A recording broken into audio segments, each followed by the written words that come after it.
Start. प्यारे बच्चों नमस्कार। अभी कुछ क्वेश्चंस और रह गए हैं जो एक्स्ट्रा में करने हैं, जो कभी कभार सीबीएसई बोर्ड में आए हैं और बच्चों ने वो डाउट में पूछे थे, तो उनको भी मैं क्लियर करा रहा हूँ 1 to 1। ये क्वेश्चन ज्यादातर एग्जाम में पूछा जाता है कि 19.5 ग्राम फ्लोरोएसिटिक एसिड को अगर मैं डिसॉल्व कर दूं 500 ग्राम वाटर में, तो जो डिप्रेशन आता है फ्रीजिंग पॉइंट ऑफ वाटर वो आता है 1 degree centigrade. Calculate the went factor के को हम लोग डिसोसिएशन कांस्टेंट कहते हैं एसिड का। के को डिसोसिएशन कांस्टेंट ऑफ एसिड कहते हैं। अब मैं आपको इसको थोड़ा सा कंसेप्ट बता दूं। आपको क्वेश्चन में गिवन क्या है? क्वेश्चन में गिवन है WB 19.5 gram फ्लोरोएसिटिक acid.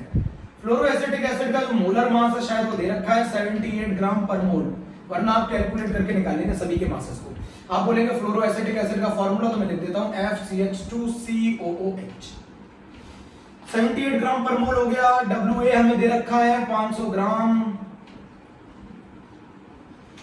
The depression in the freezing point हम लोगों को दे रखा है डेल्टा TF की वैल्यू 1 डिग्री सेंटीग्रेड या फिर केल्विन में। वेंट ऑफ फैक्टर पूछ रहा है, आई हमसे पूछ रहा है, के हमसे पूछ रहा है। मैं आपको बता दूं के का फॉर्मूला होता है C अल्फा स्क्वायर। किसी भी एसिड के लिए डिसोसिएशन कांस्टेंट ऑफ एसिड का फॉर्मूला होता है C अल्फा स्क्वायर। अब इसको निकालने के लिए एक तो हमें चाहिए C, एक चाहिए अल्फा। अल्फा निकालने के लिए हमें चाहिए, किससे निकालेंगे अल्फा? आई की मदद से। डिसोसिएशन हो रहा है ना, क्योंकि हम इसको वाटर में डाल रहे हैं। अब हमारा KF हमें दे रखा है प्यारे बच्चों 1.86 केल्विन केजी पर मोल। अब हम लोग क्वेश्चन को चालू करते हैं। सबसे पहले अच्छा ये कंसंट्रेशन, इसमें जो कंसंट्रेशन टर्म यूज होगी वो मोलैलिटी। अच्छा क्या होगा मोलैलिटी का formula? WB upon MB into 1000 upon WA इन ग्राम। WB कितना है बोलो? 19.5 डिवाइडेड बाय 78 इनटू 1000। WA कितना है बोलो? WA कितना है? 500। ये आ जाएगा 0.5 मोलल। यहां जो कंसंट्रेशन टर्म है वो मोलैलिटी है 0.5 मोलल। मोलैलिटी निकालोगे तो भी वही बात आएगी 0.5 molal. Concentration term molality 0.5 molal आ गया ना। अब जरा देखो डेल्टा TF बराबर, तुम लोगों को अच्छी तरह मालूम है, ये पढ़ चुके हो तुम लोग, I into KF into F। अच्छा मुझे एक चीज बताओ, डेल्टा TF कितना दे रखा है? 1। I निकालना है, KF की वैल्यू कितनी दे रखी है? 1.86। मोलैलिटी तुमने निकाल ही ली है, कितना? 0.5 मोलल।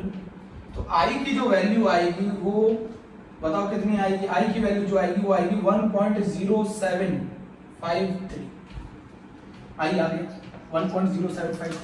अच्छा फ्लोरोएसिटिक एसिड को अगर मैं डिसोशिएट कर दूं, फ्लोरोएसिटिक एसिड को अगर मैं डिसोशिएट कर दूं तो बताइए किसमें टूटेगा?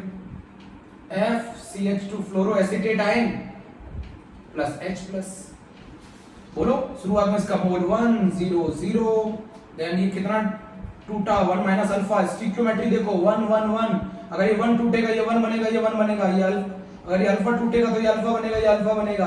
तो total number of moles after dissociation 1 minus alpha plus alpha divided by total number of moles before dissociation 1। आई की वैल्यू आ गई 1 प्लस अल्फा। अब 1 प्लस अल्फा आ गया, I is equals to 1 plus alpha, तो alpha is equals to I minus 1। इतना लंबा ना करना हो तो I का फार्मूला लगा सकते हो। I का क्या फार्मूला होता है अगर इतना लंबा नहीं करना है? तो I is equals to 1 plus n minus 1 into alpha. कितने आइंस दे रहा है टूटने के बाद? 2 आइंस दे रहा है, यहां पुट कर दो। I is equals to 1 plus 2 minus 1 alpha. I is equals to 1 plus alpha. Alpha is equals to I minus 1 आ गया, इसको पुट कर दो I की वैल्यू 1.07 माइनस 1, ये आ गया 0.0753। अल्फा निकल के आ गया, अल्फा आ गया 0.0753। WB 19.5 ग्राम दे रखा था, MB 78 दे रखा था, WA 500 दे रखा था, डेल्टा TF दे रखा था। I निकाल लिया। I कैसे निकाला? Delta TF is equal to I into KF into M। M निकाला 0.5 मोलर आया। I निकाल लिया 1.86 के वाटर के लिए दे रखा था, मोलैलिटी 0.5 दे रखी थी, I की वैल्यू निकाल ली 1.0753। I की मदद से अल्फा निकाल लिया, अल्फा आ गया 0.0753। 0.0753 अल्फा आ गया, अल्फा आ गया 0.0753। नोट कर लो, अल्फा आ गया 0.0753।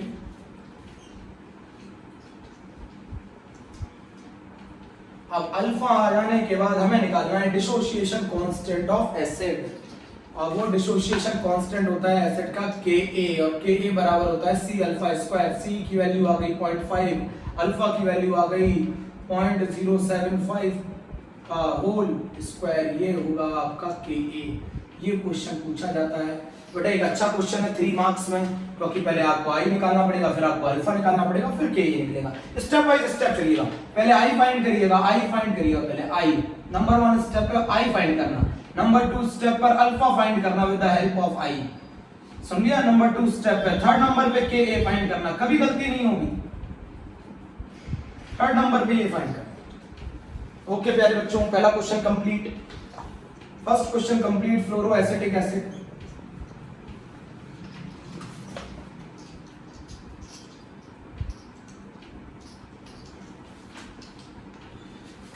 क्वेश्चन नंबर 2 जो मैंने बताया था, मैंने क्वेश्चन कराया था 20 ग्राम ऑफ नेप्थोइक एसिड। मैं आपको बता देता हूं, 20 gram of naphthoic acid is dissolved in 50 gram benzene. Solvent कौन है? Benzene. 20 gram of naphthoic acid is dissolved in 50 gram of benzene. The depression in the freezing point, the depression in freezing point observed is 2 Kelvin। Kf benzene के लिए दे रखा है 1.72 kelvin kg पर मोल। 20 ग्राम नेप्थोइक acid को अगर मैं डिसॉल्व करता हूं 50 ग्राम बेंजीन में, तो डिप्रेशन कितना आता है फ्रीजिंग पॉइंट में बेटा प्यारे बच्चों? 2 केल्विन। Kf बेंजीन के लिए कितना दे रखा है? 1.72 केल्विन kg पर मोल। नेप्थोइक एसिड का फार्मूला पूछ रहे हो, C11H8O2, C11H8O2, बोलो जल्दी से, C11H8O2। मोलर मास कितना आएगा? मोलर मास कितना आएगा सॉल्यूट का? 172 ग्राम पर मोल। 172 ग्राम पर मोल आ गया। हमारा फार्मूला बताओ, डिप्रेशन इन फ्रीजिंग।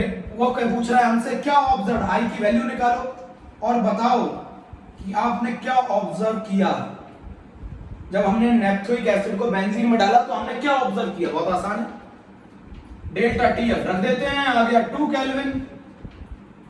केएफ की वैल्यू हमें मालूम है बेंजीन के लिए, KF for benzene is 1.72 kelvin kg पर मोल। डब्ल्यूबी हमें मालूम है सॉल्यूट का वेट 20 ग्राम। मोलर मास हमें मालूम है नेप्थोइक एसिड का 172 ग्राम पर मोल।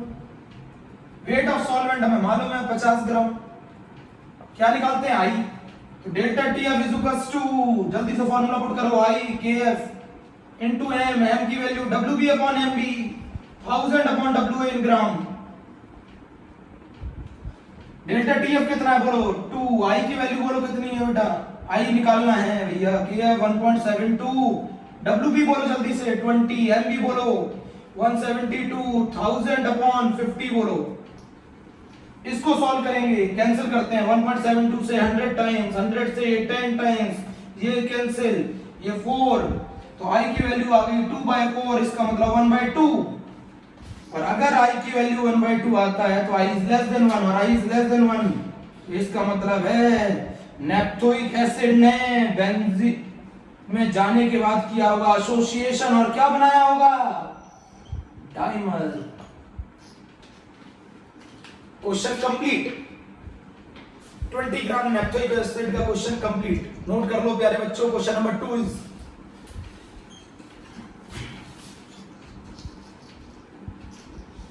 बेटा एक एनसीईआरटी का क्वेश्चन है, मेरे समय में सीबीएसई बोर्ड में आया था, मैं वो बता देता हूं आपको। एक एनसीईआरटी का क्वेश्चन है, मेरे समय में सीबीएसई बोर्ड में आया था। 2 एलिमेंट्स, पहले क्वेश्चन को समझेंगे। 2 elements A and B form, freezing point का क्वेश्चन है, दोनों नॉन इलेक्ट्रोलाइट है। 2 elements A and B form compound AB2 and AB4।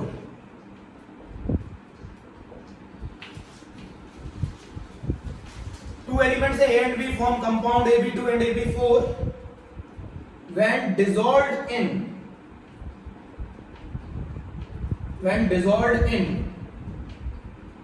when dissolved in, question long है थोड़ा सा, when dissolved in 20 gram of benzene,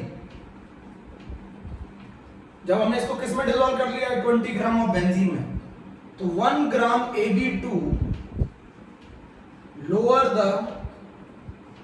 freezing point by 2.3 kelvin and 1 gram Ab4 lower the freezing point it by 1.3 kelvin. Kf हमें benzene का दे रखा है, बेहतर question 5.1 kelvin kg पर मोल, बेटा नॉन इलेक्ट्रोलाइट है Ab2 एंड Ab4। हमसे पूछ रहा है calculate the atomic mass of A and B, हमसे पूछ रहा है calculate the atomic mass of A and B। Question समझ में आ गया? Calculate the atomic mass of A and B, हमसे क्वेश्चन पूछ रहा है। दो एलिमेंट्स हैं जो दो कंपाउंड बनाते हैं, एक Ab2 कहलाता है, एक Ab4 कहलाता है। जब हमने उनको 20 ग्राम बेंजीन में डिसॉल्व किया तो 1 ग्राम ऑफ Ab2, तो चलो सबसे पहले वेट ऑफ Ab2 जल्दी बोलो, आपको अच्छी तरह मालूम है 1 ग्राम। वेट ऑफ सॉल्वेंट WA बोलो 20 ग्राम बेंजीन। डिप्रेशन बोलो फ्रीजिंग पॉइंट में आई थिंक 2.3 केल्विन। ये कहानी हो गई, पुट कर दो जल्दी। मोलर मास ऑफ Ab2 निकाल लो, मोलर मास ऑफ Ab2 निकाल लो। तो कैसे पुट करें? Delta TF is equals to non electrolyte I की value 1, Kf into m, delta TF 2.3, Kf की value 5.1, molality W Ab2, molar mass Ab2 into 1000 upon weight of solvent 20।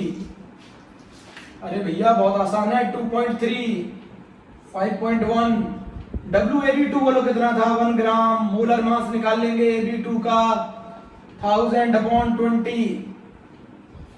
Molar mass I think मेरे हिसाब से जो Ab2 का molar mass आ रहा है वो आ रहा है 110.87। कैलकुलेशन देखनी पड़ती है। 110.87 ग्राम पर मोल आ रहा है किसका? मोलर मास Ab2 का। सिमिलरली Ab4 का मोलर मास निकाल लेते, डेल्टा TF फिर बराबर रखा Kf फिर रखा m, डेल्टा TF की वैल्यू 1.3, Kf की वैल्यू 5.1। मोलैलिटी जल्दी बोलो WAB4 1 gram. Molar mass of Ab4 into 1000 upon 20। इससे मोलर मास आएगा Ab4 का, इससे मोलर मास आएगा Ab4 का आई थिंक 196.15। यहां तक नोट कर लो। दोनों से मैंने मोलर मास निकाल लिए, बट उसने क्वेश्चन हमसे पूछा है एटॉमिक मास बताना है हमें A और E का। आपने दोनों के मोलर मास निकाल लिए, जल्दी से नोट कर लो जल्दी से। अच्छा, अगर मैं Ab2 molar mass of Ab2, अच्छा ये Ab2 किससे मिलके बना है? एक A से और 2 B से। अच्छा Ab4 किससे मिलके बना है? एक A से 4 B से। इक्वेशन बन गई। अब तो बोल दो, कर लोगे। A + 2B = 2। जल्दी बोलो, आंसर चाहिए भैया। 100.87। A + 4B 196.15। A और B की वैल्यू निकाल लो। मैं A की वैल्यू बता देता हूं, B की वैल्यू बता देता हूं, आप आंसर चेक कर लीजिएगा। A आ रहा है 25.59 और B आ रहा है 42.64 ग्राम पर मोल।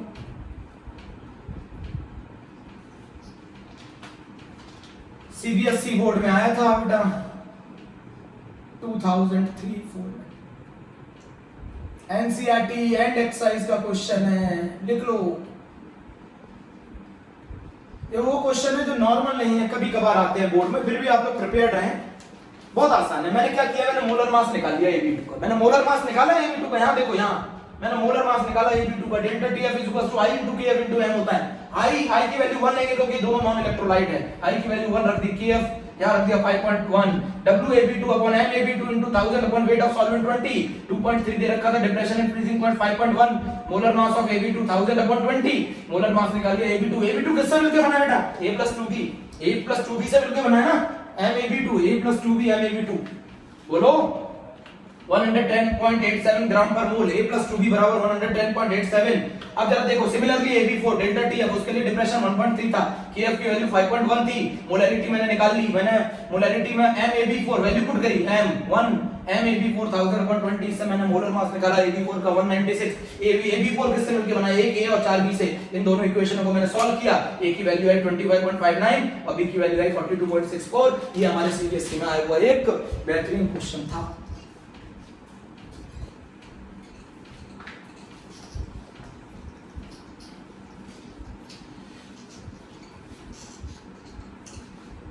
अब प्यारे बच्चों हमारा टॉपिक रह गया है सिर्फ हेनरी लॉ उसको हम लोग नेक्स्ट टर्न पे कवर करेंगे। Okay thank you.